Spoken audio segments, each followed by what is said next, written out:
Muy bien, pues acabamos de compartir en la conferencia anterior, en el segundo servicio de esta iglesia, la nueva serie que voy a iniciar, titulada El misterioso rapto de la iglesia. Esta es la segunda conferencia. Y hemos visto en la primera conferencia rápidamente la cantidad de controversias, de barbaridades, así lo puedo definir yo y calificar, que se han mencionado acerca del rapto de la iglesia. Algunos enseñan que va a ser a la mitad de la tribulación, otros que el rapto y la segunda venida es lo mismo, otros hasta se han atrevido a decir que ni siquiera va a haber un rapto de la iglesia. Otros dicen que es una doctrina nueva que comenzó hace 2 siglos. Yo les contesto, si está en la Biblia, pues tiene más de 2000 años. O sea, que se haya comenzado a enseñar hace 200 siglos, o que el Espíritu Santo haya considerado de que era necesario ya abocarnos a esta doctrina por estar en los tiempos finales, es otra cosa. Pero que no salgan que por favor es una doctrina nueva, porque si está en la Biblia no es nueva, está en la Biblia, y lo que está en la Biblia es la verdad.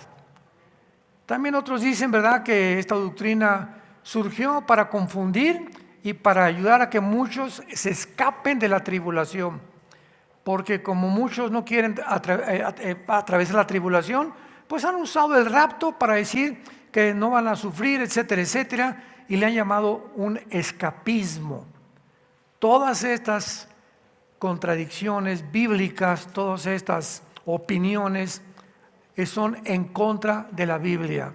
Yo he predicado muchos mensajes acerca del rapto de la iglesia, pero he considerado en los últimos meses, por tantas opiniones que estoy oyendo, tantos correos que nos llegan, telefonemas, etcétera, etcétera, twitters de las preguntas acerca del rapto, que he considerado unir o unificar las verdades principales del rapto para exponerlas, para que tengamos una sólida fe, una sólida creencia en esta doctrina que es 100% bíblica. En pocas palabras, para muchos de ustedes que no conocen ni han oído, o tal vez ahorita estás escuchando la palabra rapto, te estarás preguntando de qué está hablando el pastor. Muy bien, la Biblia dice que va a haber una generación de seres humanos, que lo más seguro es que vamos a ser nosotros. Yo no sé todo lo de aquí en la iglesia de Toluca, ¿verdad? Os digo nosotros, todos los cristianos de todo el mundo, no se crean tan santitos. Y que este grupo de cristianos de todas las naciones que seguimos a Jesucristo, vamos a desaparecer en un parpadeo de ojos del planeta Tierra. Van a concentrarse los comentarios en la televisión, va a haber choques de tráfico, pilotos que el avión se va a estrellar porque el piloto desapareció, todos los niños menores de edad van a desaparecer de los cuneros, de las casas. Muchos de ustedes se van a levantar en la mañana, ya no está tu esposa, muchos van a decir gracias a Dios que se fue. Otros van a decir al contrario, ¿verdad? Ya no está mi esposo, etcétera, etcétera, o mi esposa.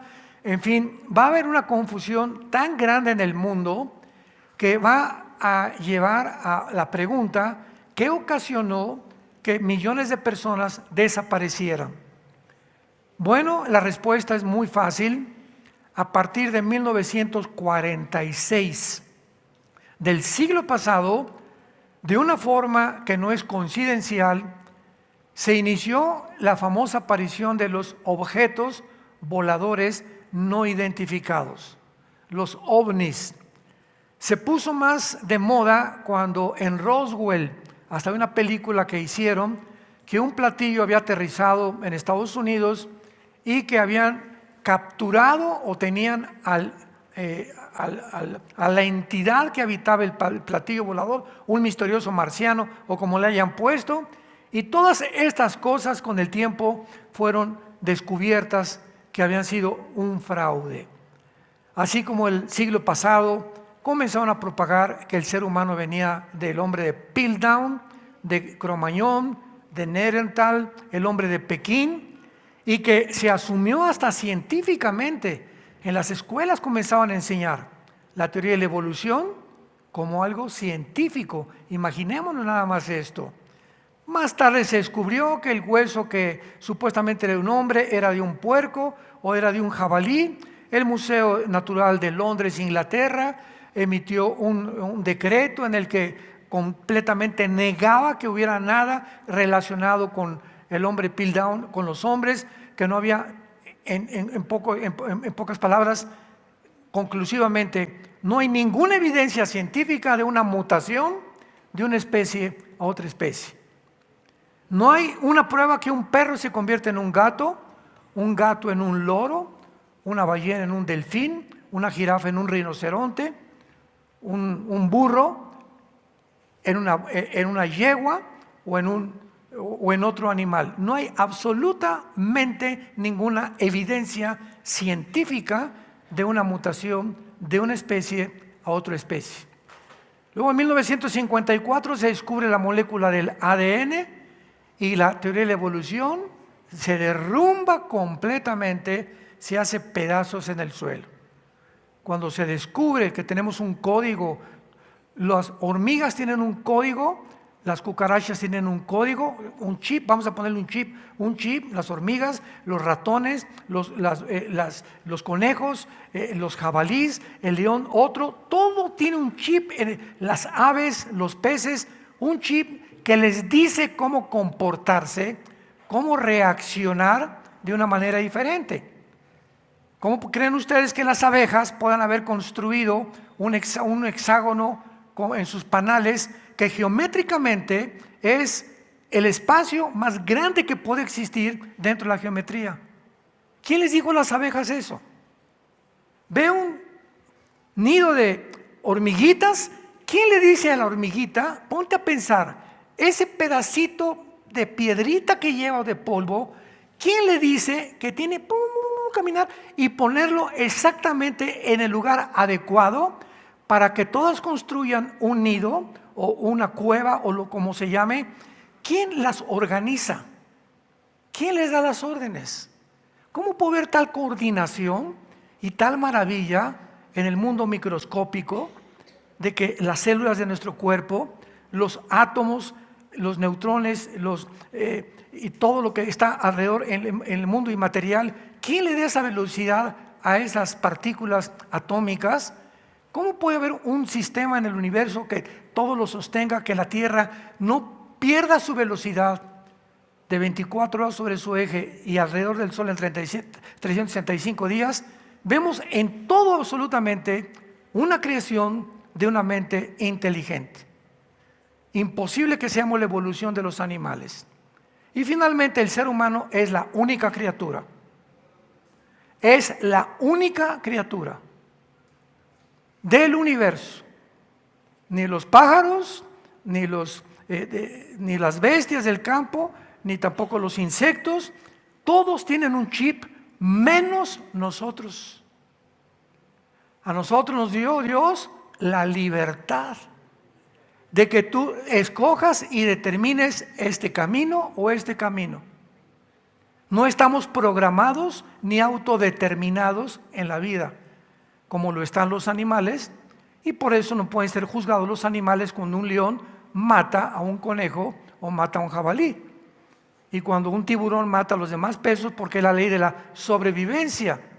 Pero nosotros los seres humanos, Dios nos dio, no nos puso un chip, no nos programó, nos dejó para que nosotros tuviéramos la característica más grande que tiene el ser humano, que es el libre albedrío. La facultad de que tú escojas el cielo o el infierno, que escojas vivir como un palestino, ¿verdad? Completamente animal, como un animal, matar gente, robar gente, extorsionar gente, defraudar, divorciarte, hacer lo que te dé la gana, engañar a tu esposa, engañar a tu esposo. Tú puedes tomar la decisión que quieras, pero Dios va a juzgarte, tarde o temprano. Y en el rapto de la iglesia, cuando seamos sacados, vamos a estar enfrente de Cristo en el cielo, durante 7 años, mientras aquí en la tierra pasan 7 años de la maldición más grande, de la maldad más grande, desbordada, sin que ya nadie detenga la maldad de los demonios, los ángeles caídos y Satanás operando e influenciando a los seres humanos a matarse unos a otros. Con los 21 juicios de Dios que están en el libro del Apocalipsis.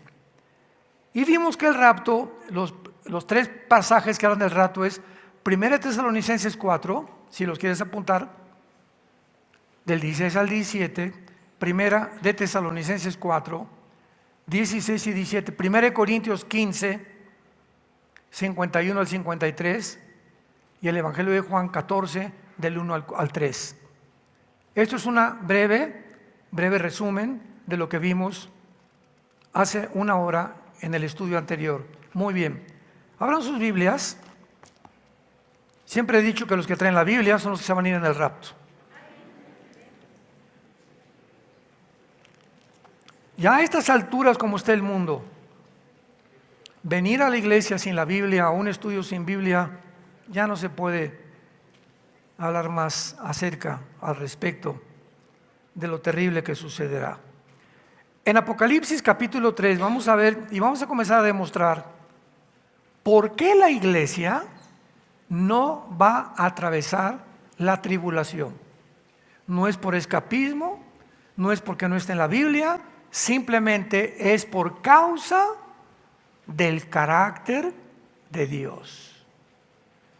Y cuando nos enfrentamos al carácter de Dios, que lo que Él hace y lo que Él ha hecho, Él lo va a repetir siempre con su pueblo, podemos entonces de una forma más sólida tener bases más concretas acerca de lo que estamos desarrollando. En Apocalipsis 3, versículo 10, dice la Biblia: por cuanto has guardado la palabra de mi paciencia, yo también te guardaré de la hora de la prueba. De la hora de prueba que ha de venir sobre el mundo, no sobre la iglesia, sobre el mundo entero, para probar a los que moran sobre la tierra. Muy bien. Este versículo, hay personas que se han atrevido a decir, desde luego, los que no creen en el rapto, que cuando dice, te guardaré de la prueba, Dios no va a sacar del mundo a millones de cristianos, sino que simplemente van a pasar la tribulación, pero nos va a proteger de las pestes, de las erupciones volcánicas, de los terremotos, de la persecución del anticristo, etcétera, etcétera. Todas estas cosas contradicen la Biblia, porque en el Apocalipsis encontramos ya nada más en el 5º sello las almas de los mártires muertos por el anticristo. En Apocalipsis 7 encontramos a miles de seres humanos de toda tribu, de toda nación en el cielo, y le pregunta Juan a uno de los ancianos en el cielo y a los ángeles, ¿quiénes son estos? Y le contesta en Apocalipsis 7, han salido de la gran tribulación. Entonces, esto de que Dios nos va a guardar y proteger, al contrario, los que se conviertan en el tiempo de la tribulación, la mayoría morirán como mártires. Y esta es la maravillosa promesa que Dios le hace a la iglesia de Filadelfia. Mientras que las 7 iglesias, capítulo 2 y capítulo 3 de Apocalipsis, fueron iglesias históricas del Asia Menor, las palabras de Cristo para cada una de estas iglesias no solamente fueron dirigidas a ellas, sino a todos los cristianos de todas las épocas. ¿Cómo sabemos que los mensajes a las 7 iglesias de Apocalipsis 2 y Apocalipsis 3 no solamente eran para las 7 iglesias de aquel tiempo que territorialmente ocupaban geográficamente lo que es ahora Turquía? Porque ahí se encontraban en el Asia Menor las 7 iglesias de Apocalipsis 2 y Apocalipsis 3. Lo sabemos porque después de cada instrucción que Cristo le da a las iglesias en Apocalipsis 2 y Apocalipsis 3, dice por ejemplo el capítulo 2, versículo 7 de Apocalipsis, el que tenga oído, oiga lo que el Espíritu dice a las las plural iglesias. O sea, está en plural, por lo que sus palabras fueron dirigidas a las iglesias de toda la historia. Ahora vemos también los artículos en el original griego, los verbos, que es importantísimo para poder establecer una doctrina hermenéuticamente, que dice: te guardaré, Apocalipsis 3:10, regresamos, de la hora de la prueba. Los artículos definitivos en el original griego indican que son específicos. ¿Qué quiero decir? La palabra guardar, tereo con T de tío en el griego, significa proteger de un peligro o fuera del peligro en especial. Te guardaré, te protegeré, tú no atravesarás este peligro. También notamos otro artículo definitivo en la frase la hora de la prueba, porque los artículos definitivos en el griego indican que son específicos y no solo cualquier tiempo de prueba de la vida. Es un tiempo especial que vendrá en el que va a haber una prueba que nunca la había habido. Mateo 24:21, apúntalo. Mateo 24:21, porque Jesús dice: vendrá el tiempo en el que el mundo verá una tribulación como nunca, jamás la ha habido. Porque hay muchos que dicen: bueno, es que la tribulación siempre ha habido en el mundo. Sí, siempre desde que Caín mató a Abel. Guerras, rumores de guerras, golpes de estado, asesinatos, crímenes, secuestros, divorcios, etcétera, etcétera, fraudes. Siempre el mal ha existido. Pero esta hora es una hora específica para un tiempo determinado, que es el tiempo de la gran tribulación. Porque si no, ¿cuál hora de la prueba sería? Oye, Señor, yo he tenido tantas pruebas, pues ¿de cuál hora, verdad? Me estás prometiendo que me vas a librar de una hora que vendrá sobre el mundo entero, no solamente sobre mi vida, ni sobre por la iglesia de Toluca, ni otra iglesia, va a ser sobre el mundo entero. ¿Cuál es esta prueba? La gran tribulación, mencionada también en el Antiguo Testamento. Ahora veamos en el Antiguo Testamento este tiempo que se menciona como una hora de una prueba que va a venir sobre el mundo entero para probar. Nosotros ya fuimos probados, para probar a todos los moradores de la tierra. Isaías capítulo 2. Y veamos también que todos estos versículos que vamos a leer, que hablan de la tribulación, en el Antiguo Testamento se usa la frase la ira de Dios, el gran día de Jehová, el día del ardor de la ira de Dios. Todas estas frases siempre en el Antiguo Testamento siempre se refieren a la tribulación de Israel. Nunca jamás encontramos en el Antiguo Testamento la tribulación de la iglesia. Este es otro punto muy sólido para demostrar. Isaías 2, del 10 al 12.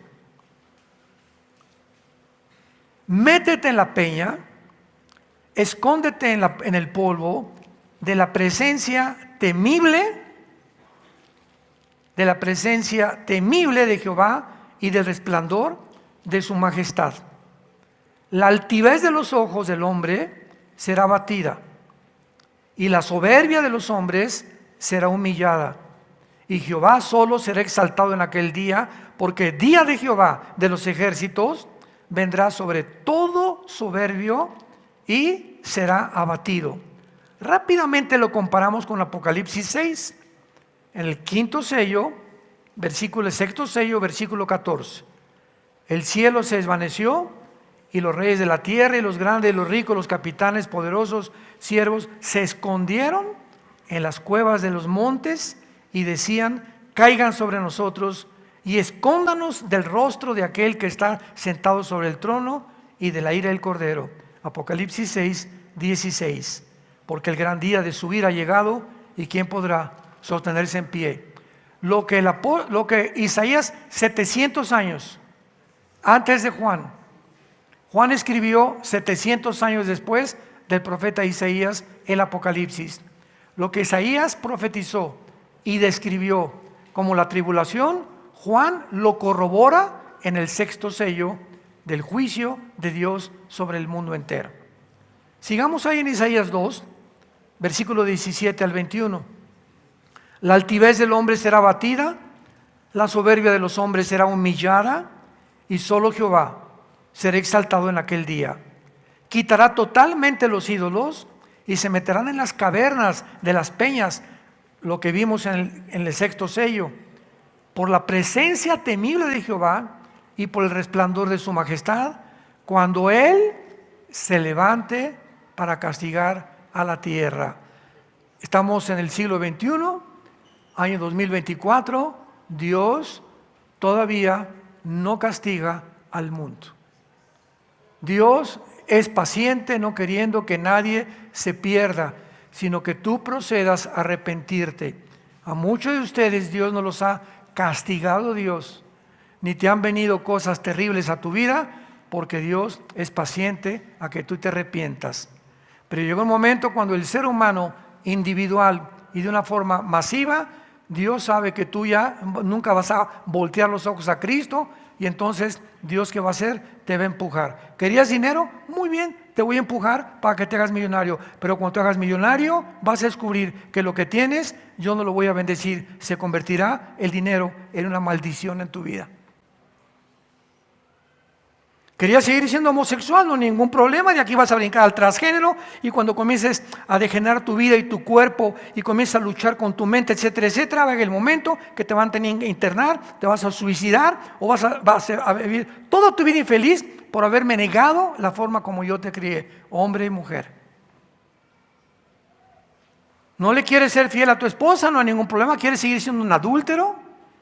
¿Quieres seguir arruinando la vida de tus hijos y la vida, porque sobre tu negocio viene también la maldición? No hay problema, yo te empujo. Te he hablado 4 veces, Pancho, y no has querido hacerme caso. Pues te voy a empujar para que te hundas más rápidamente.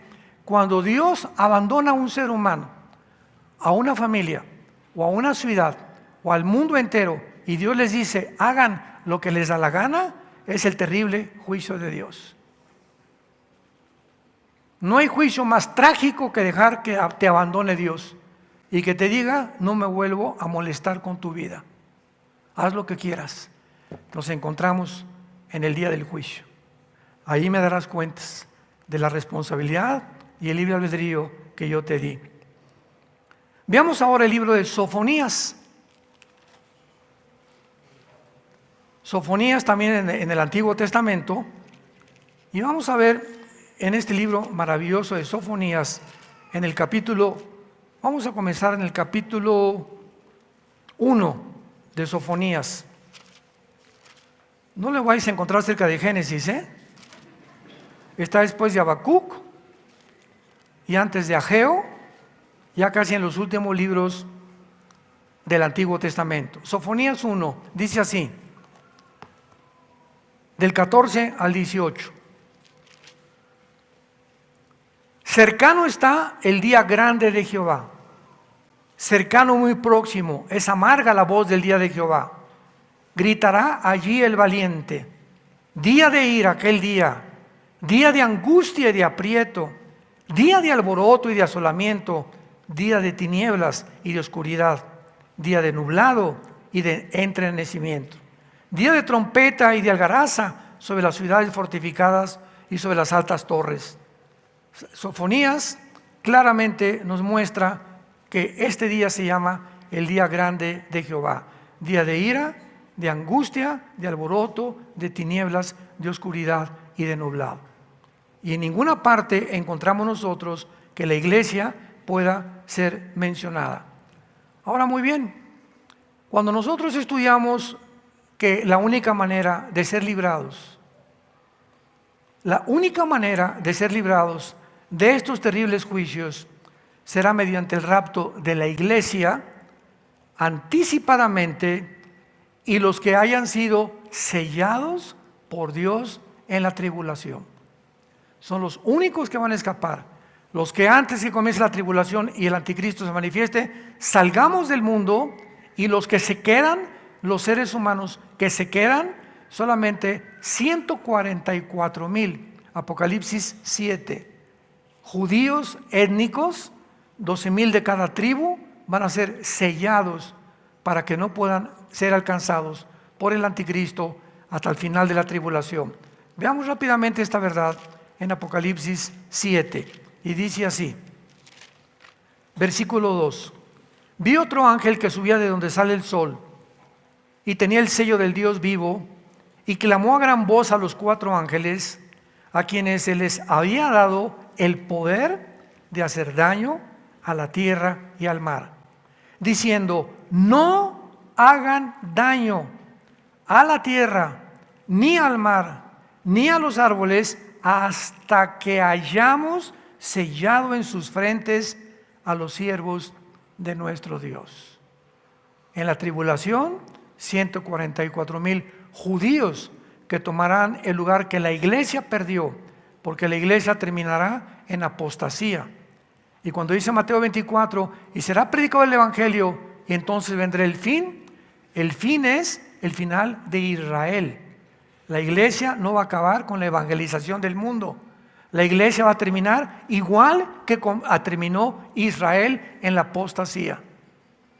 Y Dios tendrá que regresar otra vez a Israel, meterlos a la cancha, y en lugar de las Chivas les va a enfrentar a los Tigres, como en un partido de fútbol. Ya México perdió, pues ahora meto otro equipo para que pueda yo, que he venido entrenando a 144,000 judíos, para que ellos se encarguen de evangelizar finalmente el mundo, junto con los 2 testigos de Apocalipsis capítulo 11. Me van siguiendo poco a poco cómo está la cronología y cómo los eventos se van sucesivamente acomodando uno detrás del otro. Esto es muy importante para una perspectiva más amplia de la tribulación y del rapto de la iglesia. Ahora vayamos al Nuevo Testamento y veamos también claramente que los que se conviertan en el libro de Apocalipsis en la tribulación sufrirán la persecución y la muerte durante este periodo de tiempo. Apocalipsis 6, del 9 al 11. Cuando abrió el 5º sello, vi bajo el altar las almas de los que habían sido muertos por causa de la palabra de Dios y por el testimonio que tenían. Y clamaban a gran voz allá en el cielo, diciendo: ¿hasta cuándo, Dios? O sea, estaban hablando con Dios. ¿Hasta cuándo, Señor, santo y verdadero, no juzgas y vengas nuestra sangre en los que moran en la tierra?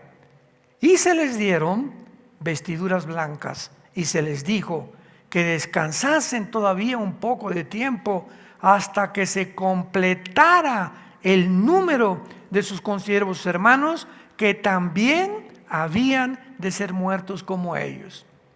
Estos son parte del grupo que estará en Apocalipsis 7, que salieron de la gran tribulación, que murieron. ¿Por qué? Por el testimonio y su fidelidad a Jesucristo. Vean ahora Apocalipsis 7, versículo 13. Entonces uno de los ancianos habló diciéndome: estos vestidos de ropas blancas, ¿quiénes son? ¿De dónde han venido? Yo le dije: Señor, tú lo sabes. Y él me dijo: estos son los que han salido de la gran tribulación y han lavado sus ropas y las han emblanquecido en la sangre del Cordero. Apocalipsis 2, versículo 11. Y ellos le han vencido por medio de la sangre del Cordero y de la palabra del testimonio de ellos, y menospreciaron sus vidas hasta la muerte. ¿De quién está hablando? De todos los santos que morirán en la tribulación por negarse a ser marcados con el 666. Apocalipsis 13, versículo 7. Y está hablando del anticristo. Se le permitió hacer guerra contra los santos y vencerlos. ¿Quiénes son estos santos de la tribulación? Los que se conviertan en la tribulación.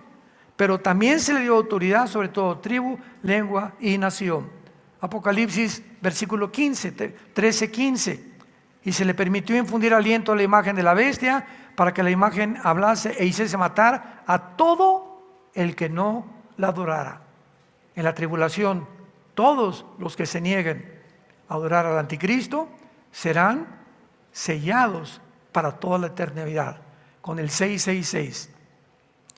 Ayer en el desayuno mi tema fue la futura marca del anticristo y le expliqué al público que nos acompañó en el desayuno ayer en el World Trade Center de Satélite que cuando una persona reciba la marca de la bestia en la frente, les dije, no fue en la vacuna porque la vacuna fue aquí. Entonces, descartemos que la vacuna, si te vacunaron, ya te salvaste, no estás marcado con el anticristo. Pues la vacuna va a ser, la marca va a ser aquí o en la mano derecha.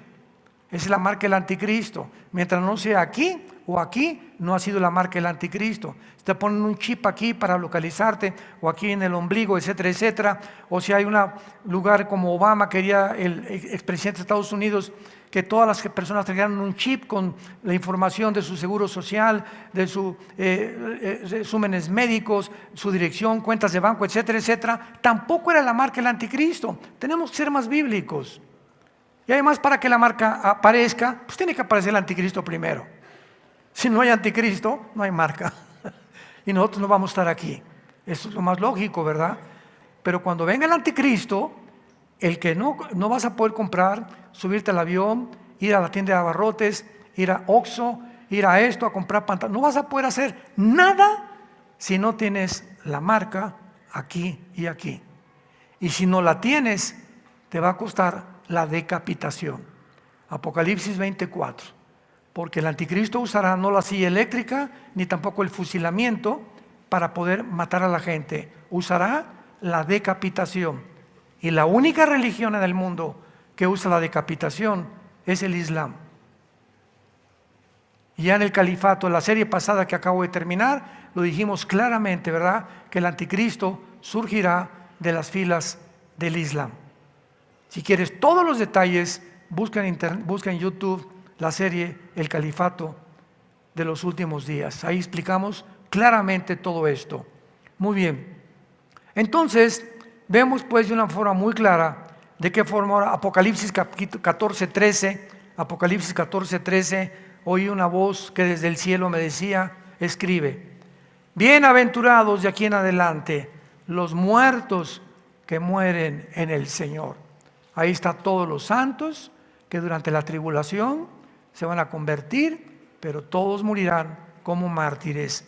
Sí, dice el Espíritu, descansarán de sus trabajos porque sus obras con ellos siguen. Apocalipsis 17, versículo 6. Vi a la mujer ebria de la sangre de los santos y de la sangre de los mártires de Jesús. Y cuando la vi quedé asombrado con gran asombro. Vemos que el sistema religioso que se va a unir a la persona del anticristo, dirigida por el falso profeta, este sistema religioso va a implantar una sola religión, que será el Islam, en el mundo entero. Y es la única religión, ni el hinduismo, ni el catolicismo, ni el cristianismo, ni el budismo, ninguna religión en el mundo impone la religión a fuerza, a costa de que si no lo aceptas, te matan. Tú puedes ser judío y regresar, pues te corre, ya no es judío, te corre tu familia. Que eres católico, tú eres cristiano, te van a dejar de hablar por un tiempo, te van a criticar, ya te fuiste a una secta, etcétera, etcétera, pero no te van a cortar la cabeza al llegar a tu casa. Pero en el tiempo del anticristo, si tú no aceptas el 666, vas a pagar con tu vida. Y no tenías por qué pagar con tu vida, porque Cristo te habla en esta tarde y te dice, ven a mí. Todos ustedes los que están trabajados y cargados, vengan, yo encuentra descanso en mi alma, por el amor de Dios. El mundo no va a mejorar, el mundo va a empeorar. Pero mientras más se empeora, más cerca estamos de que venga por nosotros. Ahora veamos también nosotros claramente, ¿verdad?, que la iglesia ya no se vuelve a mencionar hasta el Apocalipsis 22:16. Lo que el Espíritu dice a las iglesias es Jesús vuelve a recordar que el Apocalipsis es la revelación de su conocimiento a las iglesias. Pero del capítulo 4 de Apocalipsis al capítulo 19 de Apocalipsis no vuelve a aparecer la iglesia nunca.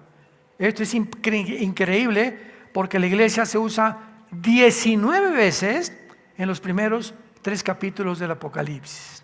19 veces. Y del capítulo 4 al 19, la iglesia desapareció. ¿Dónde está la iglesia? Estamos en el cielo. Ahí nos vemos. Ahora, veamos nosotros en la segunda carta a los tesalonicenses. Qué precioso y qué maravilloso es cristianos con la Biblia. Qué lindo. Qué importante es checar tus pasajes, leerlos tú, hacer notas, tomar notas. En la segunda carta a los tesalonicenses, capítulo 2, esta iglesia estaba atravesando un caos espiritual y bíblico al mismo tiempo. Porque la iglesia de Tesalónica creían que ya se encontraban en la tribulación, en el día del Señor. Entonces Pablo ya les había dicho en la carta primera Tesalonicenses 4, 16 y 17, que el Señor mismo vendrá con voz de ángel, con voz de trompeta de Dios, y vendrá y arrebatará del mundo, y nos reuniremos con Cristo en las nubes con Él, para recibirlo para siempre con Él, para toda la eternidad. Entonces, después de que Cristo les dice eso, comienza el segundo capítulo de la segunda carta a los tesalonicenses con estas palabras. Mucha atención, por favor. Pero con respecto a la venida de nuestro Señor Jesucristo y nuestra reunión con Él, ahí está hablando del rapto. Con respecto a lo que yo les dije en la primera carta, que nos vamos a reunir con Él en el cielo. Os rogamos, hermanos, que no se dejen mover fácilmente de vuestra manera de pensar, ni por Twitter, ni por Facebook, ni por Instagram, ni por las redes sociales, para hacerlo más moderno en el siglo XXI. Porque hay tantos chismes por todos lados, como no nos imaginamos, de tantas personas que escriben en YouTube y TikTok, y quién sabe, TikTok como se llame. Yo en la vida veo eso, que me dicen, ¿verdad? Este y el otro, y que por aquí y por allá, y el hermano Alducin dijo esto, y el hermano fulano de tal dijo esto, y el hermano Chuy Olivares dijo esto, y esto y el otro, y gente que no tiene el mínimo conocimiento, ni siquiera un grado teológico, pero lo hace para causar controversia, y la gente es bien morbosa. Y atraen seguidores a sus redes. ¿Y ahora qué dirá? ¿Y ahora qué va a pasar? Nos encanta el chisme. Bueno, más bien les encanta. Cuando ya crecemos un poco en Cristo, dejamos eso del chisme, que es lo peor que un cristiano puede tener, ser chismoso. Entonces les dice Pablo, no se dejen mover fácilmente de cualquier cosa que oigan, ni se conturben por espíritu, ni por palabra, ni por carta, en el día de que el día del Señor está cerca. La frase el día del Señor se refiere a la gran tribulación. O sea, hermanos, no están ustedes en la gran tribulación. ¿Quién sabe quién les mandó un falso profeta, un falso apóstol, etcétera, etcétera? Pero ustedes no están en la tribulación. Y ahora Pablo les va a dar dos señales de que no están en la tribulación. Nadie los engañe, versículo 3, de ninguna manera. Porque no vendrá, o sea, no vendrá ¿qué cosa? La gran tribulación, el día del Señor, sin que antes venga la apostasía y se manifieste el hombre de perdición. O sea, les dice a los tesalonicenses, si ahorita la apostasía no ha venido, ni el anticristo se ha manifestado, ustedes no pueden estar en la tribulación.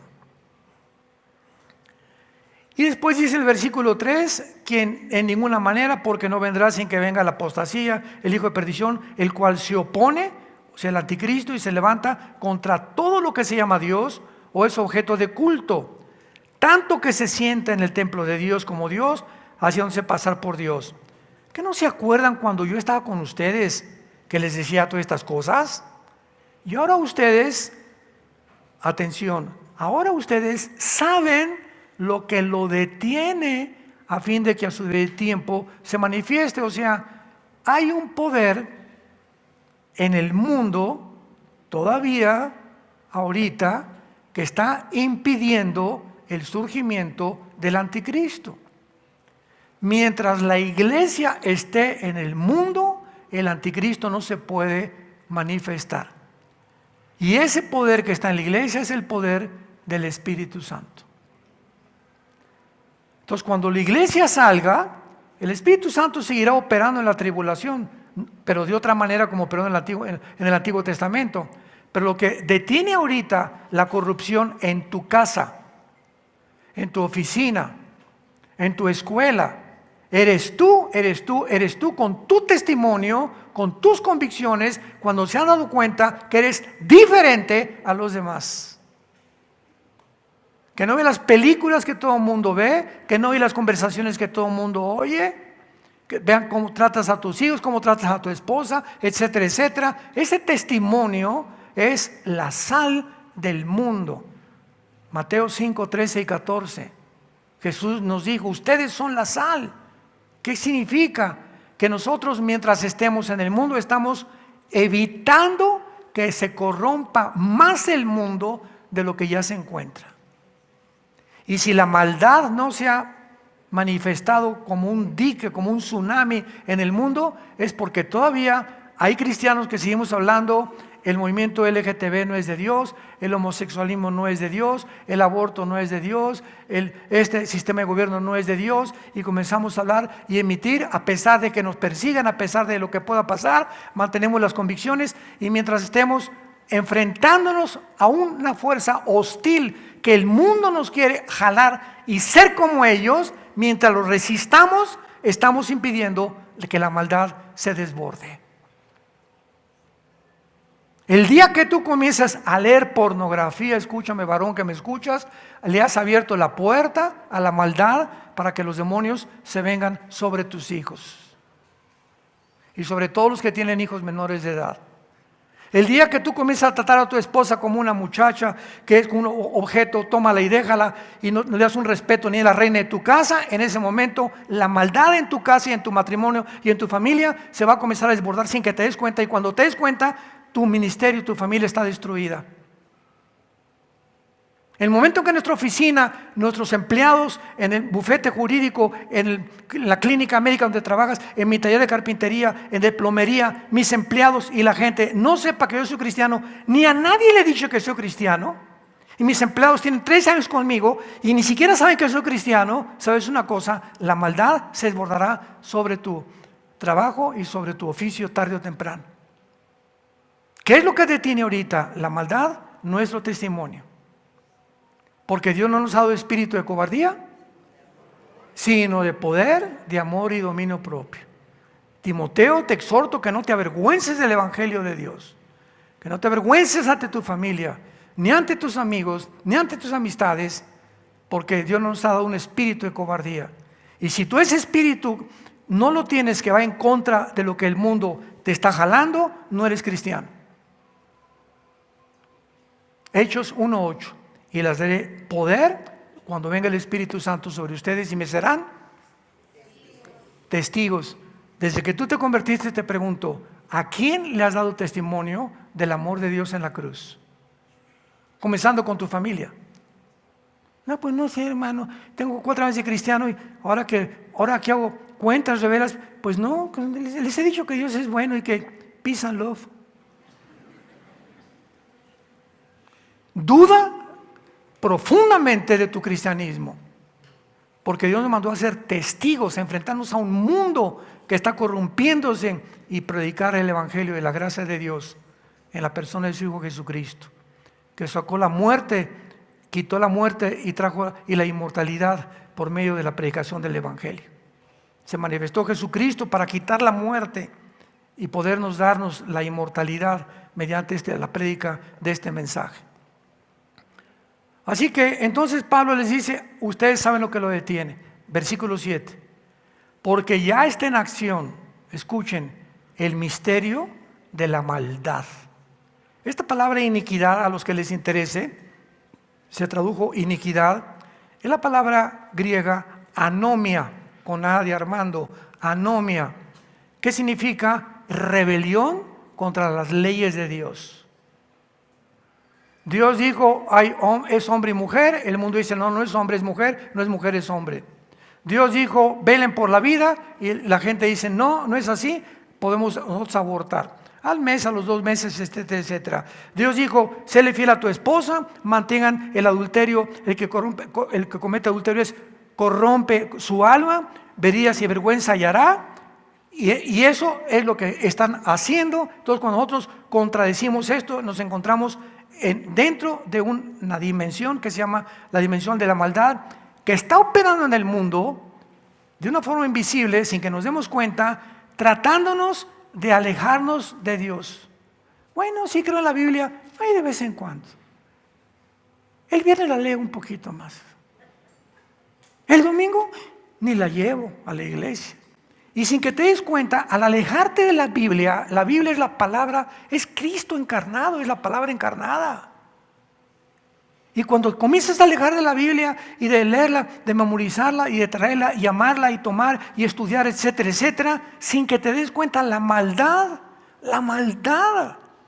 como cuando entra la polilla a un mueble de madera. Yo hace mucho tiempo, cuando era misionero en la sierra entre Oaxaca y Guerrero, éramos muy pobres, comenzamos muy pobres. Teníamos un mueblecito que nos regalaron con 2 cajones para guardar nuestra ropa. Y un día llego con el mueble y le hago así, y así, ¡pum!, se cayó al suelo, lleno de polilla, no nos habíamos dado cuenta. Y así es el pecado, sin que te des cuenta, la maldad comienza el pecado sin que te des cuenta. Y de repente, cuando te das cuenta, ya no tienes poder para enfrentarte a la tentación, al adulterio, a la fornicación, al robo, al fraude, a la mentira. Sin que te des cuenta, tu vida se está desmoronando, tu carácter está hecho pedazos en el suelo por la maldad, que solo puede ser detenida cuando tienes convicciones firmes. Un varón, un hombre de Dios, es un hombre que tiene convicciones profundas y ama a su familia y a su matrimonio. Cuando no es eso, el misterio de iniquidad está operando de una forma intempestiva en tu vida. Y dice a continuación, para terminar, el apóstol Pablo, versículo 8, y entonces, ¿verdad?, cuando lo que lo detiene se ha quitado, entonces se manifestará aquel inicuo. Y se usa la misma palabra, anomos, aquel que va en contra de todas las leyes de la creación originales de Dios en la Biblia. Inicuo a quien el Señor matará con el espíritu de su boca y destruirá con el resplandor de su venida. Inicuo cuyo advenimiento es por obra de Satanás, con gran poder y señales y prodigios mentirosos, y con todo engaño de iniquidad para los que se pierden, por cuanto no recibieron el amor de la verdad para ser salvos. Por eso Dios les envía un poder engañoso para que crean la mentira, a fin de que sean condenados todos los que no creyeron la verdad, sino que se complacieron en la injusticia. Cuando tú rechazas la verdad, la tragedia más grande es que acabarás creyendo en cualquier otra cosa que no sea la verdad. Y la antítesis de la verdad, ¿qué es? La mentira. La antítesis del bien, ¿qué es? El mal. La antítesis de la santidad, ¿qué es? El pecado. Tú no puedes decir yo soy neutral. ¿Eres o no eres? ¿Eres o no eres? No, pues yo no soy ni de Chivas ni América. ¿Te imaginas una camiseta América Chivas? No existe, ¿verdad? Alemania, Dinamarca, Colombia, Brasil, no, ¿verdad? Entras al campo y hasta le hacen así. Mira, América, mira, orgullosos los jugadores del equipo al que pertenecen. ¿Tienes ese orgullo tú de servir a Dios? ¿O eres un hombre de doble ánimo, engañado completamente?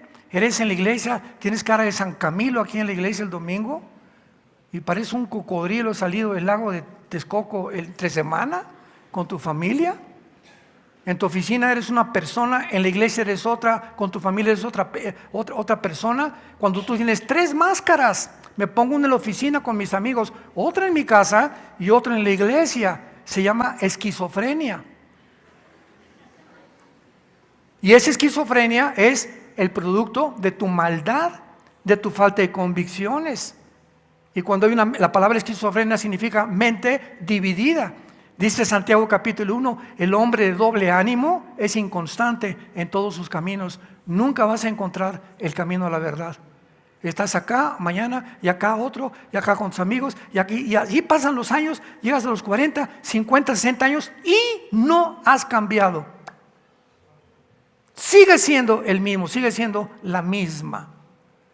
Siempre están aprendiendo y nunca llegan al conocimiento de la verdad. Entonces, ¿qué hace Dios? Te va a mandar un poder engañoso para que ahora, de aquí en adelante, sigas creyendo las mentiras del mundo, a fin de que sean condenados todos los que no quisieron oír que Jesucristo es el camino, la verdad y la vida. Él es la resurrección y te ofrece sus manos taladradas en la cruz, su cuerpo resucitado, su segunda venida, el rapto que ya no tarda en venir por nosotros, para que tú puedas, la corta vida que te queda, estos días que los tenemos ya contados, créamelo, tenemos los días contados. La guerra nuclear está en la esquina ya. El mundo va a entrar en una vorágine, ¿verdad?, de una espiral de autodestrucción como nunca había estado. Ahora imaginémonos en la tribulación cómo las cosas van a estar todavía muchísimo peor. Pero Jesús dijo, yo he venido para que tengas vida y para que la tengas en abundancia. ¿No quisieras tú en esta tarde entregarle tu vida a Jesucristo? Oremos. Te damos gracias, Padre y Dios de Jesucristo nuestro Señor, por habernos hecho renacer para una esperanza viva, por medio de la resurrección de Jesucristo entre los muertos, para una herencia incorruptible reservada para nosotros en los cielos, que somos guardados por el poder de Dios, mientras nos mantengamos creyendo y actuando como tú quieres que vivamos, porque somos protegidos por tu poder mediante la fe. Gracias por tan grande salvación, Señor, porque pronto, muy pronto, Señor, tal vez más pronto de lo que nos podemos imaginar, estaremos contigo. Tú secarás nuestras lágrimas, ya no habrá tristeza ni dolor, ni muerte, porque las primeras cosas pasaron. Crearás cielos nuevos y nueva tierra. Darás recompensas a todos los cristianos que fueron fieles hasta la muerte y que vivieron para ti, que amaron tu obra, que promovieron tu obra y que te sirvieron en espíritu y en verdad. Si tú en esta mañana, o ustedes que nos ven por la televisión, no tienes a Jesucristo en tu vida, dile estas palabras. Tal vez sea la primera vez que lo hagas, pero cuando oigas su voz, no te endurezcas. Hoy es el día de tu salvación. Este es el día que Dios escogió para hablarte y traerte al conocimiento de la verdad. Dile, Señor, te pido perdón por mis pecados. Creo que me encuentro en un camino equivocado, lejos de ti. Perdóname porque soy un pecador. Pero creo que en esa cruz tu Hijo pagó con su sangre por todos mis pecados pasados y que fue crucificado, enterrado y resucitado a los 3 días. Y porque creo que vives, Señor Jesús, te pido en este instante que entres a mi vida como mi Señor y mi Salvador. Ahora te doy las gracias por tan grande salvación, porque ahora en el día de mi muerte moriré en paz, sabiendo que tú me recogerás, y si vienes antes por mí, qué maravillosa experiencia tendré de no atravesar la muerte y formar parte del grupo de cristianos en el mundo que nos vas a levantar vivos y transformar nuestros cuerpos en milésimas de segundo para acompañarte contigo y con tus ángeles al cielo. En el nombre de Jesús. Amén.